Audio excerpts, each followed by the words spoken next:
বিসমিল্লাহির রহমানির রহিম।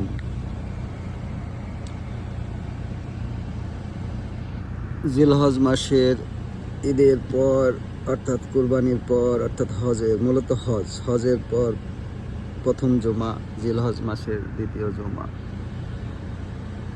জুম্মা সূরা নামে একটি সূরা আছে। সেই সূরাতে মহান আল্লাহ বলছে, জুমার দিনে তোমরা সকল কাজকর্ম ফেলে অতি তাড়াতাড়ি দ্রুততার সহিত জুম্মা নামাজে তোমার রব মহান আল্লাহ শুকরিয়া আদায়ের জন্য হাজির হও। তাতেই তোমাদের সবচেয়ে বেশি রহমত ও বরকত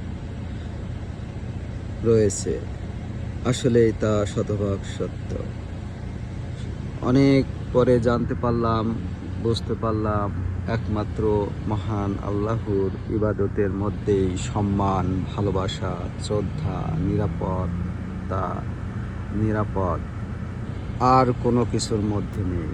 একজন মানুষ হয়ে ভালোবাসা দিয়ে কখনোই আপনি তার কাছে সম্মানিত হবেন না, হৃদয়ে প্রশান্তি লাভ করবেন না, বরং উল্টো আপনার বিপদ আসবে, নানান সমস্যার মধ্যে পতিত হবেন আপনি ভালোবেসে, সম্মান করে, উপকার করে।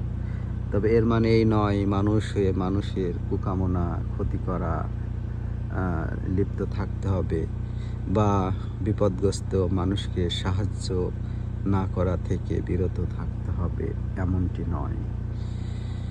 তো একমাত্র মহান আল্লাহর শুকরিয়া ইবাদতের মধ্যেই রয়েছে সম্মান, প্রশান্তি, শতভাগ সত্য। তাই মহান আল্লাহ ছাড়া আর কাউকে ভালোবাসব না। মহান আল্লাহ ছাড়া কারো প্রতি ভরসা, আশা, আকাঙ্ক্ষা করব না। জীবনে নানান শারীরিক, মানসিক, জৈবিক, অর্থনৈতিক, পারিপার্শ্বিক সমস্যা আসবে, এটাই সত্য। কিন্তু সেগুলোর মধ্যেই মহান আল্লাহর ইবাদত করার মাঝেই একমাত্র মুক্তি। তাই জুম্মা মোবারক।